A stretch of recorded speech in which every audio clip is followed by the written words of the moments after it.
Ahora sí, ya estamos grabando, Que veo, así que le comento estamos. que veo entre los presentes algunas personas que incluso los he escuchado disertar acá en Ay, que, este. De lo poco que veo en pantalla, veo que está la profesora de la Universidad Nacional de Rosario, la doctora Castro. Veo que bueno, le está la damos doctora una cálida Vanela, bienvenida a la doctora Castro y a quienes nos doctora estén Vanela. Bueno, acompañando. Castro es de la UBA también y Vanela es de la UBA Bueno, y de muchos bienvenidas lugares. a la Facultad de Lomas, bienvenidos y Adriana bienvenidas Donato también a. está, la doctora Adriana Donato, a ver, más allá de sus méritos como profesora y todo, ella ha sido presidenta del Consejo de la Magistratura de la Nación. Habría muchas cosas para decir de ella, ¿no? Bueno, bueno, doctor, vamos a dar inicio a la actividad, si a usted le parece, agradeciendo a Sí, quienes están como no. presentes, a la doctora Donato, a la doctora Castro, a Valela y a quienes también están integrando estas actividades que nos acompañan ya hace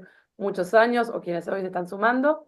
Mi nombre es Ariadna Rapoport, yo soy subsecretaria de Bienestar Estudiantil de la Facultad de Derecho de la Universidad Nacional de Lomas de Zamora.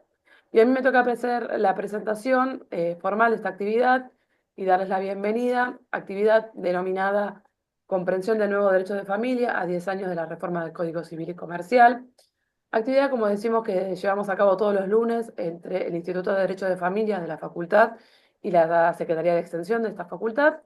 Comentarles que esta actividad ustedes por estar participando de esta actividad van a obtener un certificado de asistencia. De igual manera, también podrán realizar preguntas al disertante a lo largo de su disertación, que serán leídas en el momento por mi compañero Emiliano Heredia. Así que si tienen alguna duda o consulta, las hacen en el momento, no como siempre hacemos, que es al finalizar. Agradecerles a todas y todos por acompañarnos, al doctor Córdoba por siempre prestarse, por estar acompañándonos y prestar su sabiduría y compartirla tan generosa, de manera tan generosa. Y le voy a ceder la palabra al doctor Caruso, quien estará haciendo la presentación del doctor Córdoba. Así que bueno, agradecerles y Jorge. Buenas tardes, gracias Ari. Buenas tardes a todas las personas presentes. En nombre del Instituto de Derecho de Familia de la Facultad de Derecho de la Universidad Nacional de Lomas de Zamora, les doy la bienvenida. Eh, Cuando estoy acá es porque la doctora Alicia Taliercio lamentablemente no puede estar. Les manda un fuerte abrazo a todos. Saben que ella está pendiente todos los lunes de estos encuentros. Le manda un fuerte abrazo también al doctor Córdoba y le pide disculpas, a pesar de que lo hizo también a través de un mensaje. Pero bueno, ya esperemos que para el próximo encuentro ya pueda estar. Para nosotros es un honor que esté el doctor Córdoba con nosotros porque nos visita habitualmente, nos enriquece con toda su exposición, con su sabiduría y con su forma de expresarlo tan clara. Nos motiva y nos deja pensando, eso es lo más valioso que tiene cuando nos viene a visitar. Ustedes creo que la mayoría ya lo conocen por esta reiteración de los encuentros. Por las dudas vamos a repasar un análisis, un breve resumen de su currículum. Él es decano de la Facultad de Derecho de Ciencias Políticas de la Universidad Abierta Interamericana. Es profesor de Derecho de Familia y Sucesiones en varias universidades. Es presidente de la Academia Internacional de Derecho y Sucesiones, máxima distinción en literatura por la defensa de los derechos constitucionales otorgado por el Tribunal Constitucional del Perú. Es obviamente disertante y escritor de muchos artículos académicos. Doctor Córdoba, bienvenido como siempre en esta casa y vamos a disfrutar de escucharlo. Bueno, muchísimas gracias al doctor Jorge Caruso y a Ariadna por la generosa presentación y por la generosidad de invitarme siempre a poder conversar de derecho con mis colegas, poder conversar de derecho con las personas con las cuales compartimos el entusiasmo por el derecho. Estas reuniones nos hacen pensar, como dijo el doctor Caruso, y nos hacen plantearnos y nos hacen dudar, y eso nos permite evolucionar y avanzar. y estas tareas que se hacen de manera conjunta tienen la virtud de la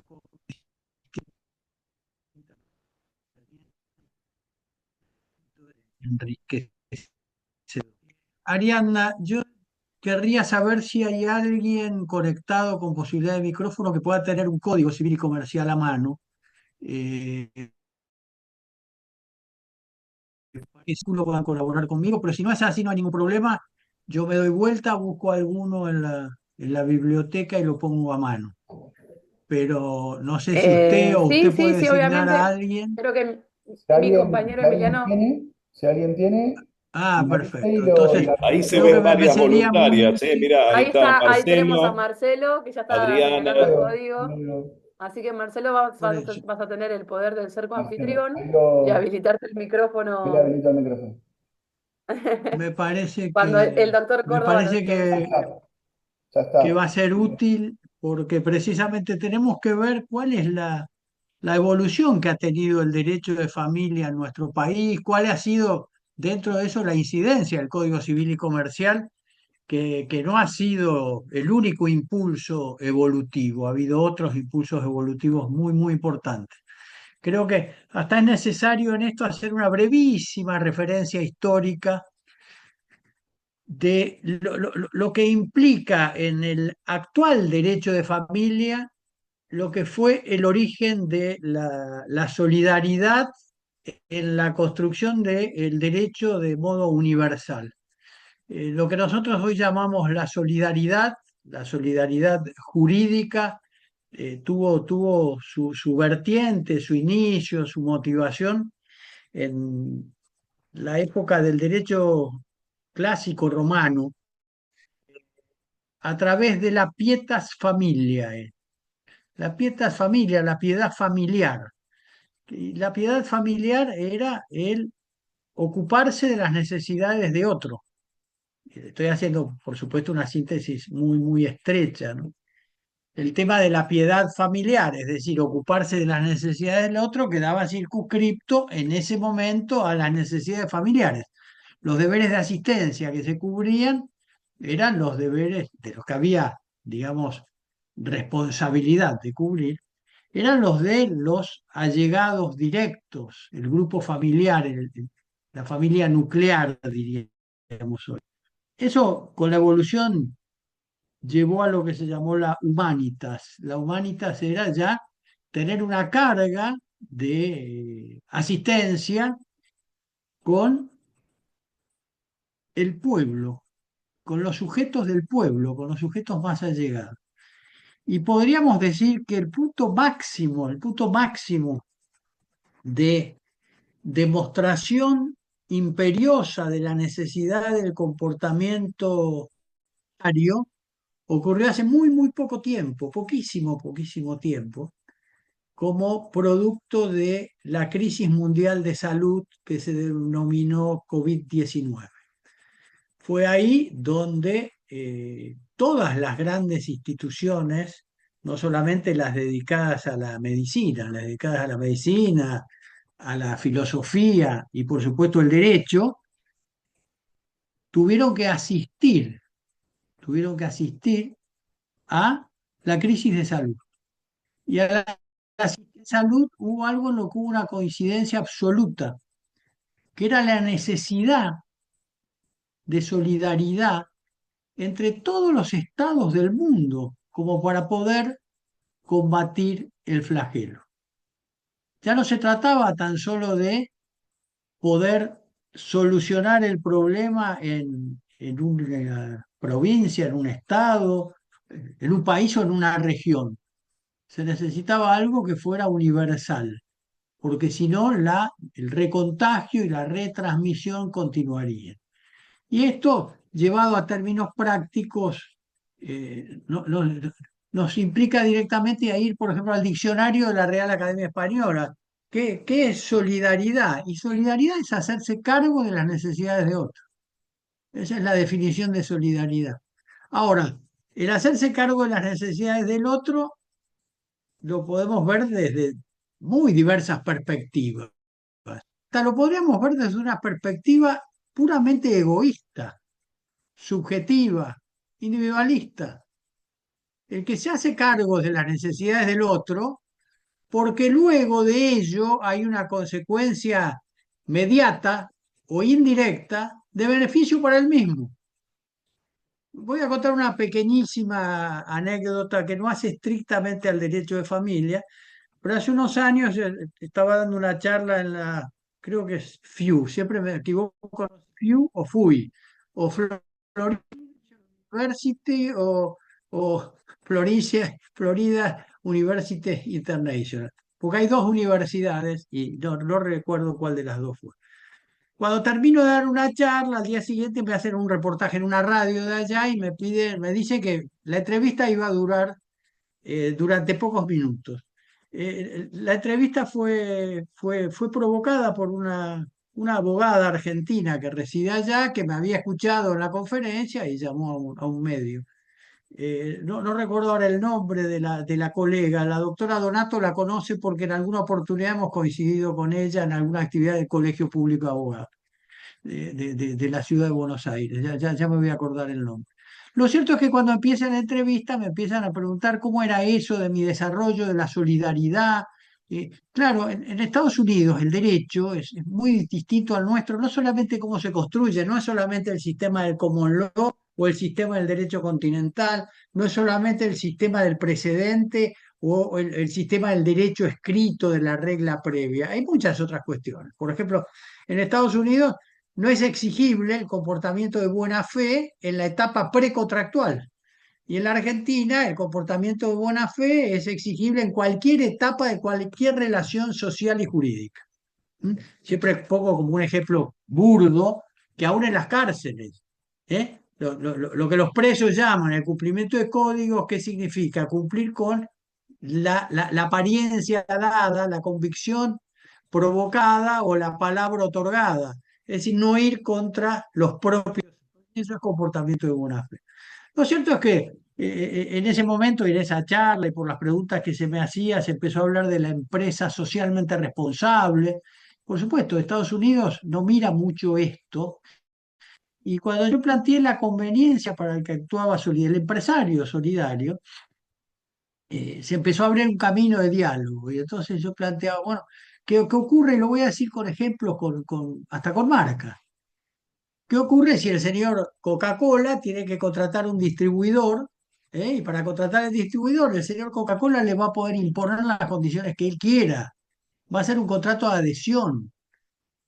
No hay posibilidad de que un pequeño emprendedor pueda ir a decirle al señor Coca-Cola, mire señor, modifique ese contrato tipo que tiene para todos los distribuidores. Tiene que ir y decir, acepto o no acepto. Y generalmente, aunque no le resulte muy conveniente, va a decir acepto porque al menos le queda el prestigio de haber trabajado con la Coca-Cola. Entonces va a aceptar. Ahora, va a aceptar y después de un tiempo de estar ahí y de haber conocido su zona de distribución y de haber obtenido todo lo que se obtiene a través de el tiempo de desarrollo, es decir, la experiencia, va a venir el señor Pepsi Cola. Y el señor Pepsi Cola le va a decir, mire, yo le ofrezco a usted un punto más. Entonces este distribuidor con el señor Pepsi Cola y el señor Coca-Cola va a tener el costo de la sustitución. Porque la sustitución tiene un costo en tiempo, un costo económico, un costo en la intermediación con el consumo de la población, etcétera, etcétera. Es decir, que si el señor Coca-Cola hubiera sido solidario al momento de establecer las reglas y hubiera pensado en el confort de la otra parte, se hubiera logrado eso que se llama sustentabilidad. Es decir, que la relación perdurara y si la relación perdura no hay costo de sustitución. En definitiva, la entrevista de 9 minutos duró 31 minutos porque hubo alguien que vio algo que todavía no se le había ocurrido a él, seguramente a otros muchos ya sí. A lo que voy es que el tema de la solidaridad puede ser visto incluso a través de una mirada genuina de comportamiento de buena persona, pero también puede ser visto desde el punto beneficiando a los demás, yo también me beneficio. o mejor dicho, decir, no es necesario para que yo me haga cargo de las necesidades de otro, que yo tenga un sacrificio. Puedo no tener un sacrificio. Vamos a llevarlo hacia un punto directo, muy, muy concreto y esto. Es decir, aquel integrante de la familia que se ocupa de la satisfacción del conjunto logra también una satisfacción individual. Yo desde hace muchos años digo que la familia es la integración de un grupo muy particular, donde solo se logra la satisfacción individual a través de la satisfacción del conjunto. Porque si hay un conjunto que está padeciendo, es muy difícil que el resto se encuentre en circunstancias de satisfacción. Al menos eso pasa en aquellas uniones familiares donde los comportamientos son los que corresponden al estándar de la sociedad que integramos. No estoy diciendo lo que a mí me gusta, lo que me gustaría o lo que propongo. Estoy relatando aquello que ocurre en esta sociedad. ¿Por qué? Porque la obra de los juristas, nosotros, la obra de los juristas, no está destinada a una persona. La obra de los juristas no se basa en una preferencia individual. La obra de los juristas atiende al estándar público. Las reglas de los códigos, las reglas del Código Civil y Comercial no están pensadas para una élite, no, están pensadas para el estándar. Fíjense que cuando se establecen los límites legales de edad para distintas, no se está pensando ni en el niño prodigio, no, se está pensando en el estándar. ¿Cuál es el estándar de comprensión? Y generalmente luego de los 8 años tal cosa, luego de los 12 tal otra, luego de los 14 tal otra. Antiguamente una mujer podía, ley 2393, podía contraer matrimonio a los 12 años. ¿Qué eran los 12 años? Era la madurez reproductiva de la mujer. Pero era el estándar, no todas las mujeres eran reproductivas a los 12 años y de hecho muchas no eran reproductivas en toda su vida, pero los límites se ponen para los estándares. En definitiva, el Código Civil y Comercial termina recibiendo algunas cuestiones que son así, provenientes del derecho romano. Toda esa solidaridad luego se convierte en la humanitas, etcétera, etcétera, llega al Código Civil nuestro y no llega solo al derecho de familia. Llega al derecho de familia, llega al derecho de sucesiones a través del artículo 2448 que prevé la mejora estricta en favor de discapacitados. Llega a través del artículo 1735 que se refiere a las cuestiones de responsabilidad civil y donde se impone la carga dinámica de la prueba. Pero ahí llega a una norma de derecho de fondo proveniente de un principio del derecho de forma, que es el derecho procesal. Y al derecho de forma, la idea de solidaridad le provino del derecho de fondo. Es decir, por eso es que el derecho no puede ser ni analizado ni puede ser contenido en una rama del derecho. En alguna oportunidad y hablando en este mismo lugar con el cual me gusta mucho conversar, yo planteaba qué difícil es la determinación entre el incumplimiento contractual y la defraudación. ¿Cuándo un incumplimiento contractual se convierte en defraudación? ¿Cuál es el límite? ¿Cuál es la zona gris? En definitiva, sería muy difícil para un penalista sin conocimientos básicos de derecho civil y sería muy difícil para un civilista sin conocimientos genéricos del derecho punitivo. En definitiva, lo que nosotros necesitamos, así como hace instantes yo hablé del artículo 1735 del Código Civil y Comercial, que es derecho de daños, pero bueno, el derecho de daños lo tenemos que relacionar con el derecho de familia. Por ejemplo, la precaución, la acción preventiva. La acción preventiva, a ver, porque está dentro del derecho patrimonial, sale de la aplicación en el derecho de familia, no, de ninguna manera. La evitación del daño es una carga en todo tipo de relación jurídica. Por supuesto, no va a estar repetido en cada uno de los libros, de los capítulos, de los títulos del Código Civil y Comercial. Se aplica a todo. Durante muchos años, muchos autores dijeron que no. Hoy son muy pocos los autores que sostienen que no, que sostienen que la especificidad del derecho de familia hace que no le resulten aplicables las normas que no le son específicas. Durante muchos años se sostuvo esto y predominó esto. Por ejemplo, no se admitían demandas de reparación por daños causados en la esfera intrafamiliar. En la esfera intrafamiliar se podía dañar, había como una impunidad de dañar. ¿Eh?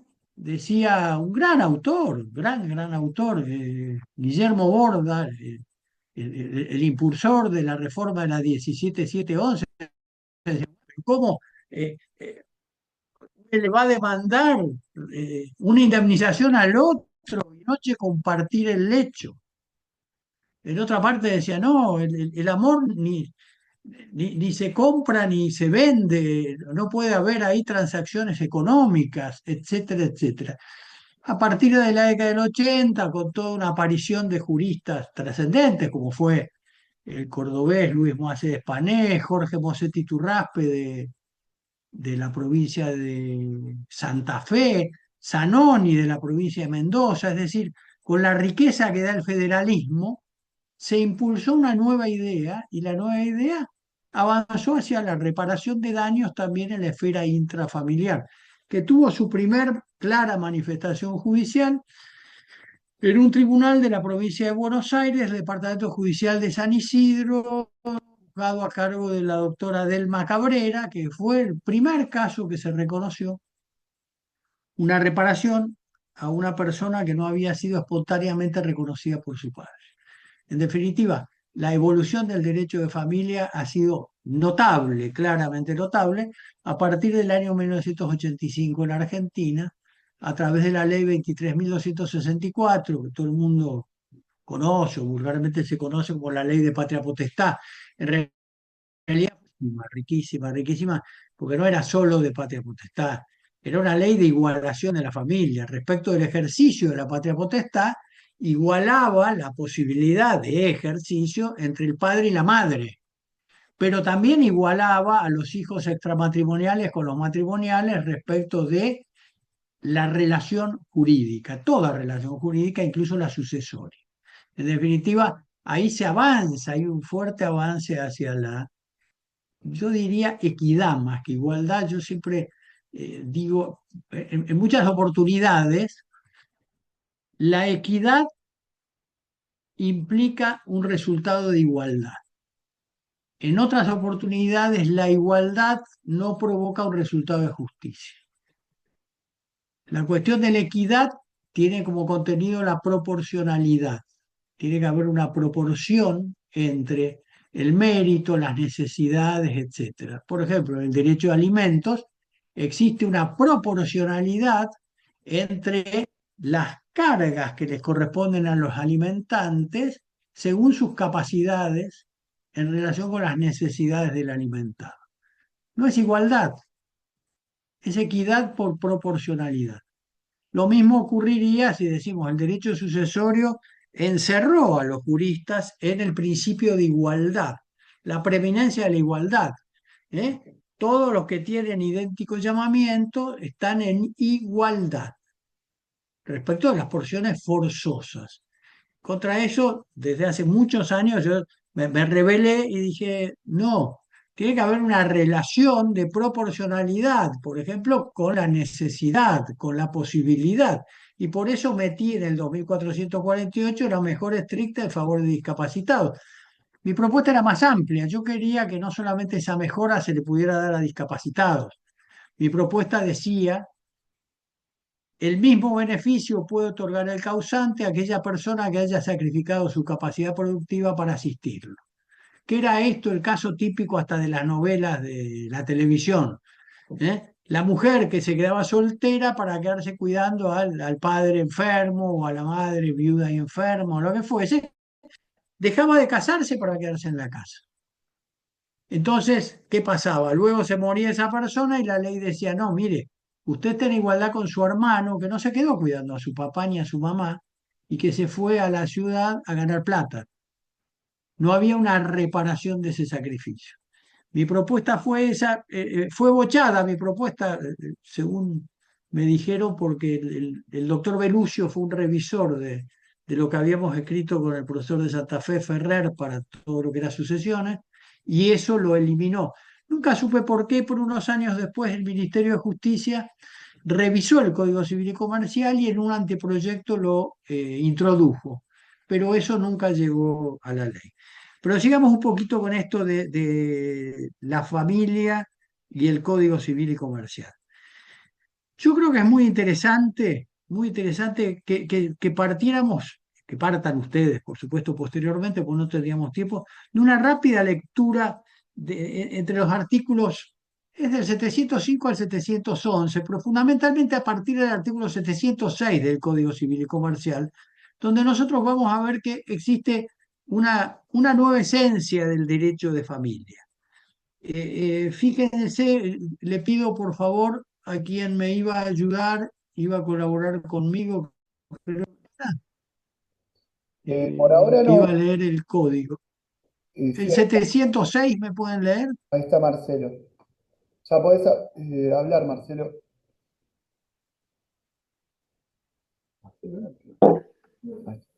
Sí, ¿se escucha? Sí, Sí, perfecto. Sí. ¿Qué tal? Buenas tardes. El artículo 706, 706. ya lo leo, ¿eh? 706. Principios generales de los procesos de familia. El proceso en materia de familia debe respetar los principios de tutela judicial efectiva, inmediación, buena fe y lealtad procesal, oficiosidad, oralidad y acceso limitado al expediente. Aparecen los Gracias, supuestos, doctor, no Marcelo. sé si quiere que los lea. No, no, con eso es suficiente, Ah, eso nos marca cuál es el espíritu, digamos, de esta norma. Pero va a ver que eso que dice usted tiene una limitación en el 709 respecto de la oficiosidad. Léame, por favor, el 709. sí, doctor. Principio de oficiosidad, artículo 709. En los procesos de familia, el impulso procesal está a cargo del juez, quien puede ordenar prueba oficiosamente. El impulso oficioso no procede en los asuntos de naturaleza exclusivamente económica en los que las partes sean personas capaces. Gracias. Muchas gracias, Marcelo. A ver, vamos a hacer una No, relación entre esto. por favor. Muchas veces, y en lo que era el derecho previo a estas nuevas nociones que aparecen en el derecho de familia, la oficiosidad podía resultar contraria a la igualdad en el proceso. Es más, autores como Hugo Alsina, el que es considerado por muchos el gran procesalista de la historia de la República Argentina, decían, los jueces nunca pueden proveer, nunca pueden dictar una medida para mejor proveer si alguna de las partes la ha solicitado. Porque si alguna de las partes solicita una medida para mejor proveer, el juez cuando la otorga ya sabe que está beneficiando a una de las partes. Y entonces el juez rompería el equilibrio. En definitiva, ¿qué ocurre? Que la oficiosidad y hasta tiene un límite, porque la oficiosidad puede derivar en una consecuencia ultra petita. El impulso dado por el juzgador, y de hecho muchas veces ocurre, y sobre todo en cuestiones de derecho de familia, que esta oficiosidad se convierte en pronunciamientos judiciales que exceden los pedidos por las partes. Pongámoslo en ejemplos de lo cotidiano, de lo que vivimos todos los días. En una audiencia, primera audiencia de alimentos, se encuentran las partes, está el juez. Ahí el juez toma conocimiento que este menor o este incapaz por otro motivo, discapacitado, tiene alguna necesidad que no está prevista en el contenido de la demanda. tiene alguna necesidad extra que no está contenida. Pero también de esa misma audiencia resulta que aquel que se le está reclamando la prestación de asistencia está en condiciones de proveerla. Y eso no se trata de oficiosidad. La oficiosidad es otra cosa. La oficiosidad es darle impulso al proceso, pero el proceso dentro de los límites determinados por la litis. ¿Y la litis cómo queda compuesta? La litis queda compuesta por y su respuesta o contestación. Y si eso no estaba ahí, cualquier pronunciamiento judicial es ultra petita, pues más allá del pedido. Ahora, hay algo del derecho de hoy, de este derecho, de este código, que ya nos lo venían preanunciando desde hace años atrás, por ejemplo, los italianos. Un gran jurista italiano muerto hace unos años, eh, Cesare Massimo Bianca, hablaba de la efectividad del derecho. Y hablaba, las reglas contenidas en la ley, si no son aceptadas por la sociedad, dejan de ser efectivas, dejan de ser efectivas, se pierde efectividad. Y el ejemplo más claro de la pérdida de efectividad lo tenemos cuando en Argentina no se reconoce el divorcio vincular. No había divorcio vincular. Las personas que no estaban satisfechas con relación eh, material, no pueden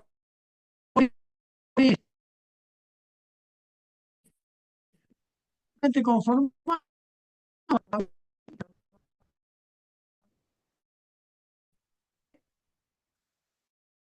A ver, de la unión. Eh, Persona como titular de sus derechos patrimoniales. Era permanente. Las personas, el hombre que tenía una familia, pero la ley no le permitía formar una matrimonio, igual formaba una nueva familia.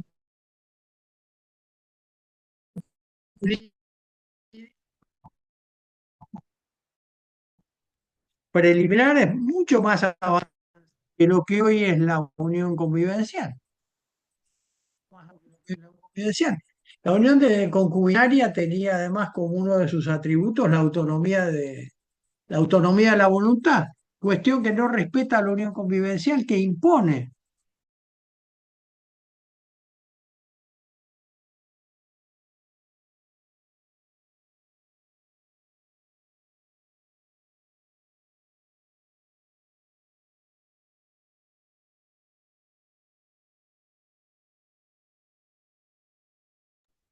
Hola, hola. Parece que se perdió la señal del doctor. Vamos a esperar unos minutitos que se vuelva a conectar.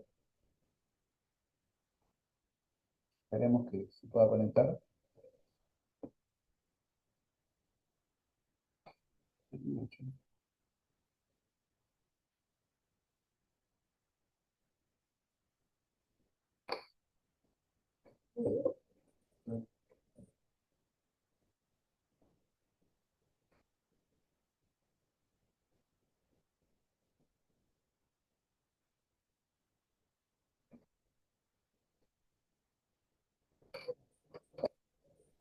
Tenía un poco más de internet.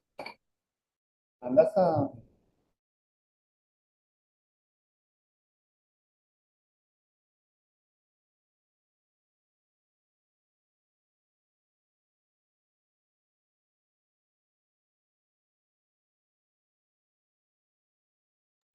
bueno, mientras ahí voy a enviar el link de asistencia para que lo vayan completando, así hacemos un poquito de tiempo, Oh, se reconecte. ok.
tenemos en esto de, de los deberes de asistencia, tenemos previstos los deberes de asistencia no solamente en lo que hace a la responsabilidad parental o lo que antes era la patria potestad, sino también entre parientes en general. Y entre parientes en general, con una amplitud más reducida, ahí no es que es una cuestión de ser menos solidario, sino que es una cuestión de atender los roles dentro de la familia. El artículo 537, yo le estaba pidiendo a Marcelo justo cuando me quedé sin comunicación, si me podía leer el 537.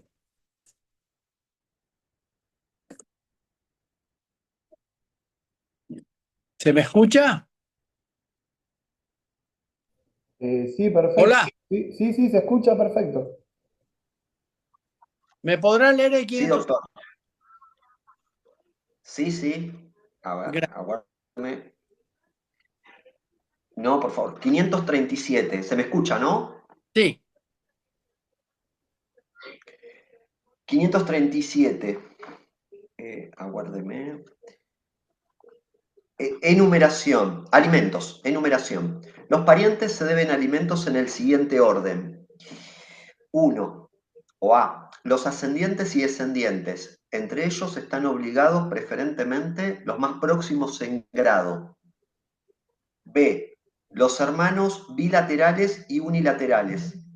En cualquiera de los supuestos, los alimentos son debidos por lo que están en mejores condiciones para proporcionarlos. Si dos o más de ellos están en condiciones de hacerlo, están obligados por partes iguales, pero el juez puede fijar cuotas diferentes según la cuantía de los bienes y cargas familiares de cada obligado. perfecto. Sí, ya que está ahí, lea ahora el 646, porque esto es alimentos, quienes están obligados. Hagamos una cosa, antes de leerme el 646, lea el 541 y ahí vemos cuál es el contenido de la prestación alimentaria entre parientes en general.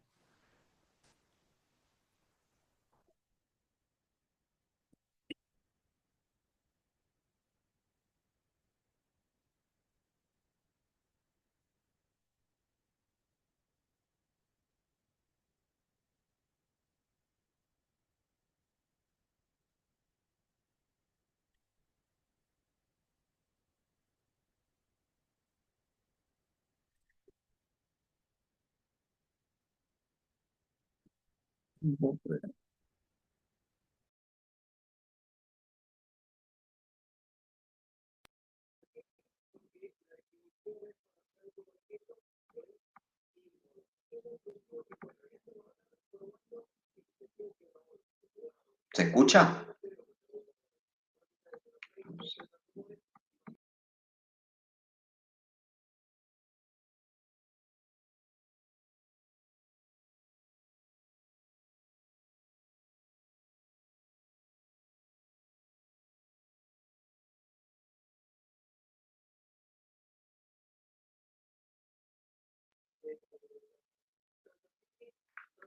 Otra vez lo perdimos al...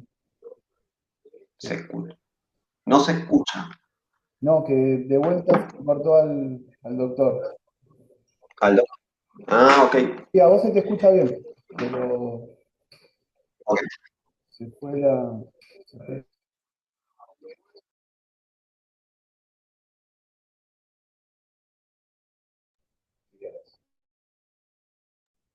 Vamos a esperar que, bueno, se vuelva a conectar. Ok.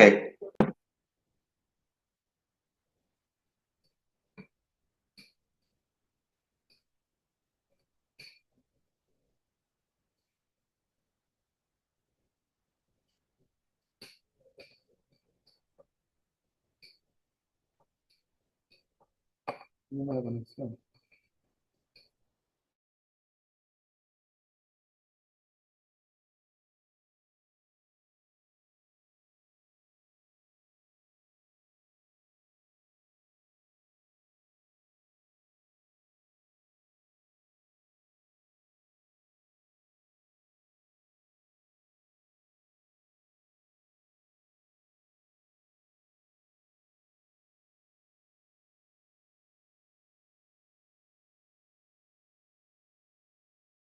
gran deficiencia de uno de los poderes del Estado, que es el poder legislativo.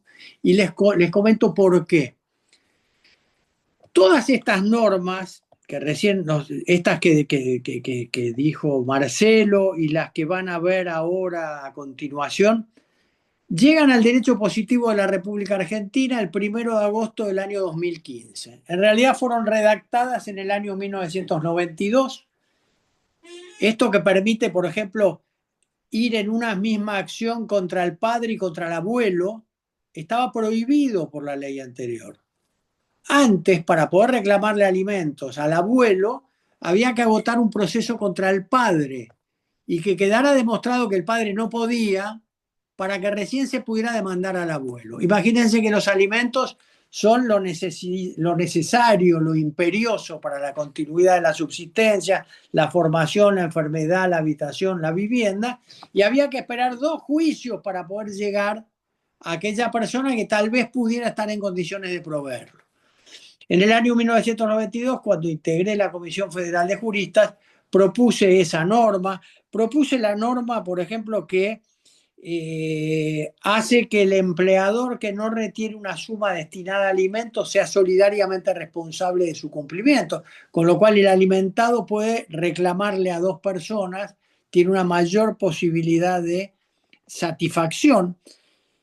Propuse lo de la retroactividad de los alimentos. Antes los alimentos se debían desde el día de la interposición de la demanda.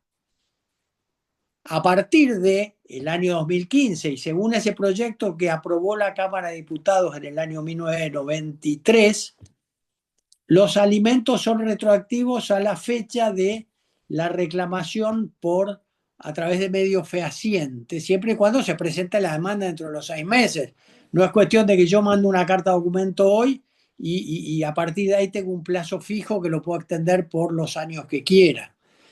La posibilidad de repetición. Antes, si uno de los obligados prestaba voluntariamente alimentos a un necesitado, no podía después reclamar de otros obligados la repetición. A ver, tengo un hermano necesitado y le doy alimentos. Actualmente puedo repetir de mis otros hermanos en proporción a su posibilidad. Antes la ley no me permitía repetir. Es decir, no impulsaba la solidaridad, no impulsaba que hubiese probidad en el comportamiento. En definitiva, fíjense que hoy los jueces pueden hasta trabar medidas cautelares respecto de cuotas futuras no vencidas, porque ha habido casos, recuerdo un caso famoso acá en la provincia de Buenos Aires, donde una persona que tenía una gran cantidad de dinero la sustrajo de sus cuentas bancarias, pagó la primera cuota de alimentos y nunca más pagó. Hoy se pueden dictar medidas cautelares para prever que esas sumas quedan en garantía de futuras cuotas de asistencia dentro de los parientes. Creo que otro elemento notable a tener en consideración, y yendo muy apresuradamente con esto, es lo que ha ocurrido con lo que se denominan las cargas probatorias dinámicas. Mabel de los Santos, una ex camarista nacional en lo civil y ex funcionaria judicial de la provincia de Buenos Aires, de Lomas de Zamora precisamente, cuando habla de las cargas probatorias dinámicas, dice que en realidad se trata de la teoría de la carga de la prueba, es la teoría de las consecuencias de la falta de prueba. En referencia a que el artículo 710 dice, consagra el deber de solidaridad, la distribución de la carga por facilidad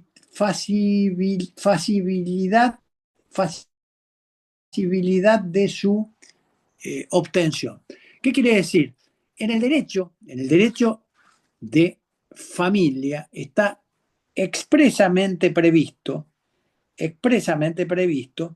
que tiene que probar, si vemos el artículo 710, que tiene que probar el que está en mejores condiciones para hacerlo. Esto es solidaridad. esto es de aplicación no solamente en las relaciones paterno-filiales, sino que hoy tiene mucha aplicación en las liquidaciones de la sociedad conyugal. Es habitual que aún en aquellas familias donde la mujer es económicamente productiva, sin embargo, lo que produce la mujer quede también bajo la disposición o administración del marido. La perspectiva de género tiene una relación directa acá con la distribución de la carga probatoria, cargas probatorias dinámicas. Si el marido sabe dónde están los bienes, es el marido el que tiene que aportar la prueba. Si no aporta la prueba, existe en contra de una disposición que le dificulta el resultado del proceso. En términos generales, y para poder hacer un cierre a esto y recibir preguntas, la carga dinámica, la carga probatoria dinámica, no es otra cosa que solidaridad. Es decir, tiene que aportar aquel que está en mejores condiciones de hacerlo. El que está en mejores condiciones de hacerlo tiene que hacerse cargo de las necesidades del otro. Yo lo que lamento es que las interrupciones no me hayan permitido ser lo suficientemente claro y quedo a disposición de sus preguntas.